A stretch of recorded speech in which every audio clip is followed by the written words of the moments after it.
Hello students, কেমন আছো তোমরা? আশা করি তোমরা সকলেই ভালো আছো। এই যে আমার হাতে ক্লাস 12-এর টেস্ট পেপার। আজকে আমরা এখান থেকে ইতিহাসের সলিউশন করব।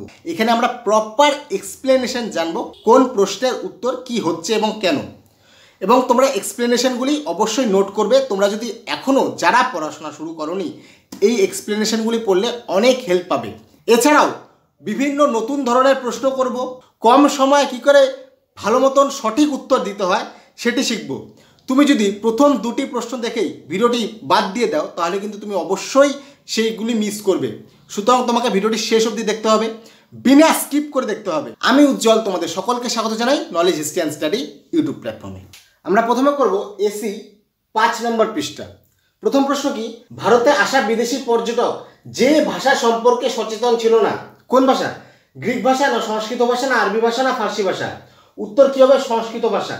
দেখো, সংস্কৃত ভাষা সম্পর্কে সচেতন হয়েছে কে? আল বেরুনি।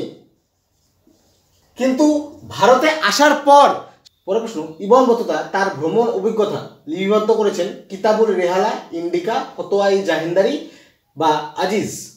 কোথায়? আনসার কি হবে? কিতাবুল রেহালা। এবার ইবন বতুতা সম্পর্কে তোমরা কিছু তথ্য নোট ডাউন করো।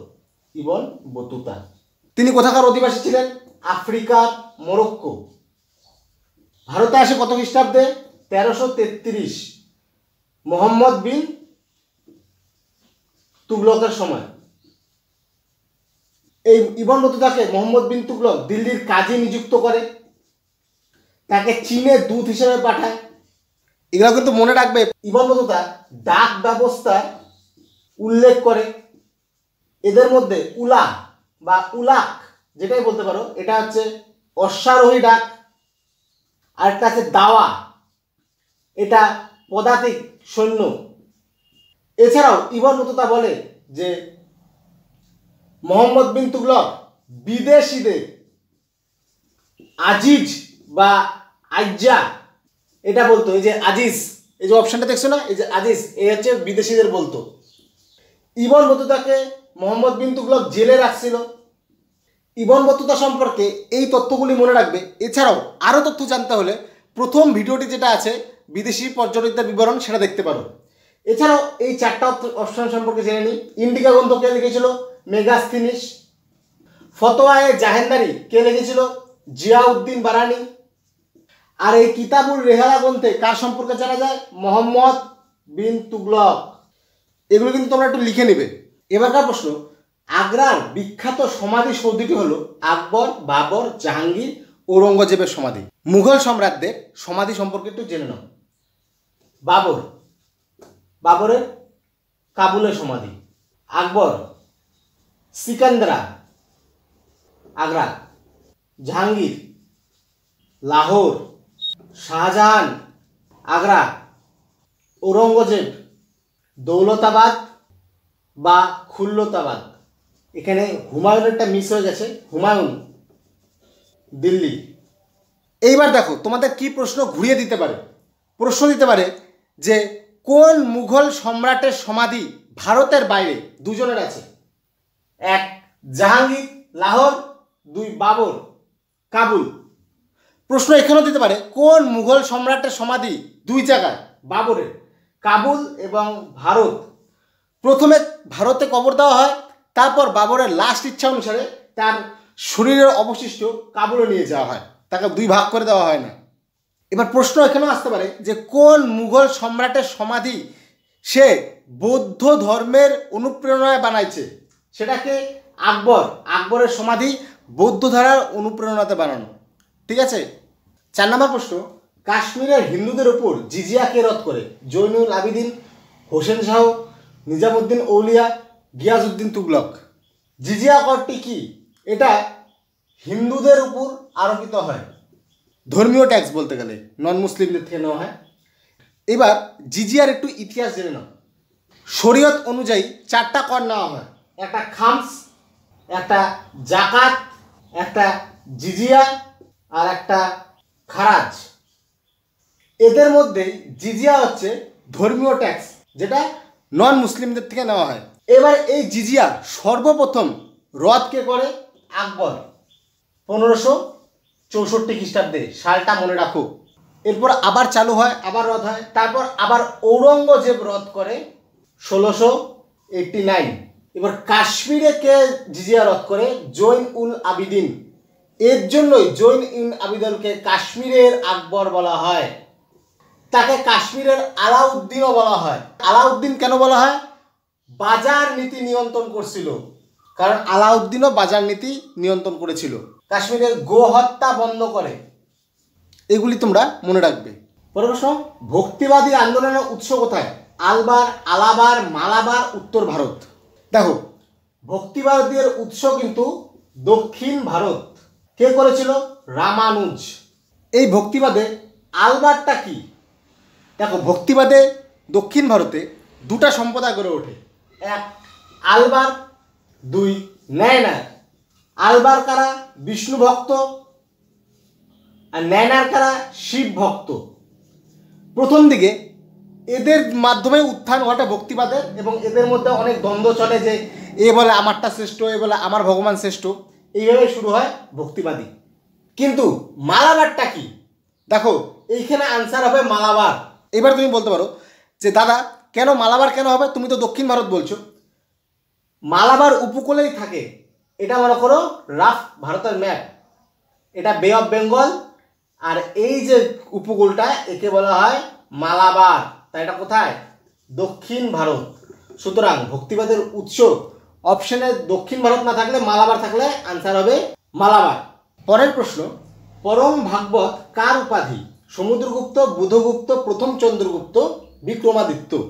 তোমাদের টেক্সট বইয়ে কিন্তু গুপ্ত নাই, কিন্তু যেহেতু তোমাদের সিলেবাসে রয়েছে 10 শতাব্দী থেকে 17 শতাব্দীর মধ্যে পড়তে হবে, তাই গুপ্ত ওর মধ্যে আছে। সুতরাং তোমরা কিন্তু এই ভুলটি করো না, অমুক স্যার তমুক স্যার, হাতের মুঠায় 40, 200টা প্রশ্ন করলে কমন যায় না, ফাঁসে যাবা। কোথার থেকে প্রশ্ন আসবে নিজেও বুঝতে পারবে না। আনসার কি হবে? আনসার হবে বিক্রমাদিত্য। গুপ্ত সম্রাটরা বৈষ্ণবী ছিল। এদের মধ্যে দ্বিতীয় চন্দ্রগুপ্ত, তিনি অনেক উপাধি নিয়েছিলেন। এই উপাধিগুলো একটু মনে রাখো। দেব, নায়ক না, দেবগুপ্ত, দেবরাজ, বিক্রমাদিত্য। এই বিক্রমাদিত্য হচ্ছে উপাধি, নাম না। বিক্রমাদিত্য 14 জন নিছিল, 14 জন রাজা নিছিল। শ্রী বিক্রম, পরম ভাগবত, নরেন্দ্রচন্দ্র, সিংহ বিক্রম, দেবকাশী, অজিত বিক্রম। দেখো, টেস্ট পেপার তো শেষ কথা নয়, কিন্তু যেহেতু প্রশ্ন দিয়েছে আমি টেস্ট পেপার ঘাটছি। ঠিক আছে, এরকম অনেক কিছু কিছু প্রশ্ন আছে যে তোমাদের টেক্সট বইয়ে নাই, কিন্তু টেস্ট পেপারে আছে। এবার ক্লেমও করতে পারবে না, কারণ সিলেবাসে মেনশন করে দেওয়া রয়েছে পুরো টাইম লাইনটা। ওই টাইম লাইনে যা আছে ওখান থেকে প্রশ্ন আসতেই পারে।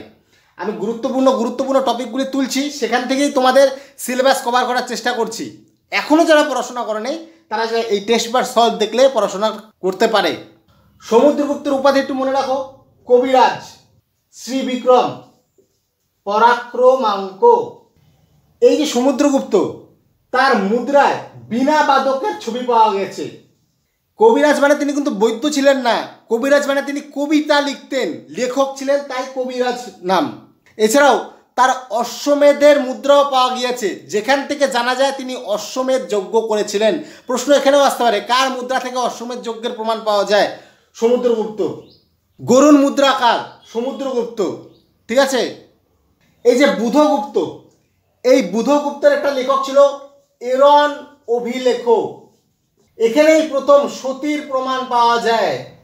এবার সতী মানে কি? সতীদাহ। এই প্রথম চন্দ্রগুপ্ত উপাধি নেয় মহা রাজা ধীরাজ। পরের প্রশ্ন, শিখ গুরু নানকের উপদেশ লিপিবদ্ধ করা রয়েছে কোন গ্রন্থে? আদি গ্রন্থ, ধর্মখণ্ড, করমখণ্ড, সংঘখণ্ড। উত্তর আদি গ্রন্থ। শিখ ধর্মের প্রতিষ্ঠাতাকে গুরু নানক। তার জন্ম পাঞ্জাবের তালবন্ডি গ্রামে। এই আদি গ্রন্থকে কিন্তু গ্রন্থ সাহেব বলা হয়। এই গ্রন্থ সাহেবের লিপি হচ্ছে গুরুমুখী লিপি, এবং তিনি লঙ্গরখানা সৃষ্টি করেছিলেন। পরের প্রশ্ন, ভারতে চিস্তি সিলসিলা বা সম্প্রদায়ের প্রতিষ্ঠাতা কে? দেখো, উত্তর আমি বলছি, সুফি সিলসিলা। ভক্তির মতন সুফিও সৃষ্টি হয়। প্রথম সিলসিলা হলো চিস্তি সিলসিলা। এবং এর প্রতিষ্ঠাতাকে খাজা মঈনুদ্দিন চিশতি। তিনি বাগদাদ থেকে এসেছিলেন, গজনী সুলতান মাহমুদের সাথে এসেছিলেন। তিনি প্রথমে দিল্লি ও লাহোরে ছিলেন। আজমেরে তার খানকা অর্থাৎ আশ্রম প্রতিষ্ঠা করেন। তার শিষ্য হামিদুদ্দিন নাগরি রাজস্থানের নাগরে তার খানকা প্রতিষ্ঠা করে। এছাড়াও বাবা ফারিদ, নিজাম উদ্দিন ঔলিয়া, নাসির উদ্দিন চিরাগ, এরা ছিল এই চিশতি সিলসিলার গুরুত্বপূর্ণ সুফি সন্ত। আমি আর 4টা অপশান রেখে সময় নষ্ট করতে যাচ্ছি না, ডিরেক্টলি আনসার এবং এক্সপ্লেনেশনে যাচ্ছি। বিজয়নগর সাম্রাজ্যের প্রতিষ্ঠাতা কোন রাজবংশ? বিজয়নগরে 4টা রাজবংশ রাজত্ব করে: সঙ্গম, শালুক, তুলভ আর বিডু। তাহলে উত্তর কি? সঙ্গম বংশ। এই সঙ্গম বংশ প্রতিষ্ঠা করে হরিহর ও বুক্ক। তাদের পিতার নাম সঙ্গমের অনুসারে। পরের প্রশ্ন, বিজয়নগর সাম্রাজ্য গৌরবের শীর্ষে আরোহণ করেছিল কার সময়? উত্তর কৃষ্ণদেব রায়। এবার কৃষ্ণদেব রায় সম্পর্কে জানি, তিনি তুলভ বংশের রাজা। তিনি সাহিত্যিক ছিলেন। এবার এইখান থেকে কিন্তু প্রশ্ন টেস্ট পেপারে অনেকগুলি আছে। তার তেলেগু সাহিত্যে বিদ্বান ছিলেন। গ্রন্থের নাম আমুক্ত মাল্যদা। সংস্কৃত গ্রন্থ লিখেছিলেন। নাম কি? জামাবতী, কল্যাণম, মাদালসা, চরিত, উষা, পরিণয়। এবার গৌরব কেন বলো? খালি লিখছে জন্য কি না, তার সময় বিজয়নগর রাজ্য প্রচুর ডেভেলপড হয়েছিল। তিনি অনেক মন্দির বানাইছিল, তাই বিজয়নগরকে মন্দির নগরীও বলা হয়। কি কি মন্দির? হাজারাম মন্দির, রাম মন্দির। প্রশ্ন এখানেই আসতে পারে যে হাজারায় যে মন্দিরটি আছে এটা কোন ভগবানের মন্দির? রামের মন্দির। বিঠল দেব মন্দির বা বিঠোবা মন্দির। এবার প্রশ্ন হলো, বানিহাটির যুদ্ধ কবে হয়? 1565। এই বানিহাটির যুদ্ধকে কিন্তু তালিকোটার যুদ্ধ বলে। এবং কাদের কাদের মধ্যে হয়েছিল? বিজয়নগর এবং দক্ষিণ ভারতের অন্যান্য রাজ্য। কে কে? বিজয়নগর ভার্সেস আহমেদনগর, গোলকুন্ডা, বেরার, বিদর, বিজাপুর। এরা সম্মিলিতভাবে বিজয়নগরকে আক্রমণ করে এবং বিজয়নগর পরাজিত হয়। বিজয়নগরের সেনাপতি কে ছিল? রাম রায়। তিনি মারা যান। পরের প্রশ্ন, আহমেদনগর মুঘলদের অধিকারে আসে কত খ্রিস্টাব্দে? 1600 খ্রিস্টাব্দে। আকবরের সময় আকবর আহমেদনগর আক্রমণ করায় সৈন্যদের দিয়ে। এই সময় আহমেদনগরের রানী কে ছিল? চাঁদ বিবি। তিনি অনেক ক্ষেত্রে মুঘলদের আক্রমণ প্রতিহত করে দিয়েছিলেন। আর তার এই বীরত্বের জন্য তাকে উপাধি দেওয়া হয় চাঁদ সুলতানা। সেম প্রশ্ন তোমাদের এখানে আছে শূন্যস্থান পূরণে, যার জন্য এটা আমি এখানেই কভার করে দিলাম। এইবার খুবই একটি গুরুত্বপূর্ণ প্রশ্ন আমি করতে চলেছি। এই প্রশ্নের পদ্ধতিতে কিন্তু তোমরা অনেক সময় বেশি টাইম কনজিউম করো। আমি তোমাদের এমন ট্রিক্স দেখাবো যার মাধ্যমে তুমি 5 সেকেন্ডের মধ্যে এই প্রশ্ন ঠিক করতে পারবে। দেখো প্রশ্ন কি বলছে? নিজামউদ্দিন ঔলিয়া, বিজয়নগর সাম্রাজ্য, Vasco da Gama, George Barlow. আর এখানে কালিকট, কর্নওয়ালিস কোট, জিয়াউদ্দিন বারানি, বরাহ। এইখানে 4টাই অপশানই যে তোমার জানতে হবে এর কোনো মানে নেই। তুমি যদি 2টা জানো, ঠিকঠাক বুদ্ধি লাগালে তুমি আনসার করতে পারবা। কিভাবে? নিজামউদ্দিন ঔলিয়া, বিজয়নগর সাম্রাজ্য, ভাস্কো দা গামা। আমরা জানি ভাস্কো দা গামা কালিকট বন্দরে আসছিল। তাহলে 3-এর কি হবে? এ। 3-এর এ কোথাও আছে? 3-এর এ কোথাও আছে? আছে। দেখো 1 নম্বর আনসার। আর কোনোটাই দরকার নেই। 1 সেকেন্ডে আমি আরও করাই দিচ্ছি। নিজামউদ্দিন ঔলিয়া হবে জিয়াউদ্দিন বারানি, বিজয়নগর সাম্রাজ্য হবে বরাহ, জর্জ বার্লো হবে কর্নওয়ালিস কোট। দেখে নাও, মিলায় নাও। তোমার টেস্ট পেপারে 31 নম্বর একটা প্রশ্ন রয়েছে, বিজয়নগর সাম্রাজ্যের প্রশাসনিক কাঠামো। বিজয়নগর প্রশাসনিক কাঠামোকে 6টি ভাগে ভাগ করা হয়। কি কি? রাজ্য, মণ্ডলম, নাড়ু, বলনাড়ু, স্থল, গ্রাম। রাজ্য, মণ্ডলম হচ্ছে প্রদেশ, নাড়ু হচ্ছে জেলা উপজেলা, বলনাড়ু আর স্থল হচ্ছে মহকুমা, গ্রাম হচ্ছে সর্বনিম্ন একক। এই ছিল তোমাদের টেস্ট পেপার সলিউশন। তোমাদের যদি এইরকম ব্যাখ্যা সহ সলিউশন ভালো লাগে তাহলে অবশ্যই একটি লাইক করবে। আর যদি তোমরা মনে করো যে না দাদা আমাদের এত ব্যাখ্যা দরকার নাই, শুধু খালি আমাদের আনসার বলে দাও, আমি তাও করতে রাজি আছি। কারণ তোমরা যেটা চাইবে আমি সেটাই করব। তোমাদের যেটা পছন্দ হবে না সেটা করে তো আমার লাভ নেই। এগুলোই আমি তোমাদের জন্যই করছি। এছাড়াও তোমরা যদি স্পেশালি নতুন রকম প্রশ্ন শিখতে চাও, যেমন মনে করো অ্যাসার্শন রিজন, কারণ বিবৃতি, ক্রোনোলজি, ম্যাচ দ্য কলাম, যদি বলো যে দাদা এটা আমাদের শেখাও কীভাবে করতে হয়, আমরা তো এরকম শিখতে পারিনি, আমাদের কেউ শেখায়নি, তাহলে তোমরা বলবে, কমেন্ট করবে, আমি অবশ্যই খালি ওই প্রশ্নগুলি নিয়েই স্পেসিফিক ভিডিও বানাবো, ওরকমভাবে প্র্যাকটিস করাবো। ভিডিওটি ভালো লাগলে অবশ্যই একটি লাইক করবে, কমেন্ট করে জানাবে কীরকম লাগলো, চ্যানেলটিকে অবশ্যই সাবস্ক্রাইব করবে, বন্ধুদের সাথে শেয়ার করবে, তোমাদের সাপোর্ট খুবই জরুরি। দেখা হচ্ছে পরে আরেকটি ভিডিওতে, ততক্ষণে ভালো থাকো, সুস্থ থাকো, জয় হিন্দ।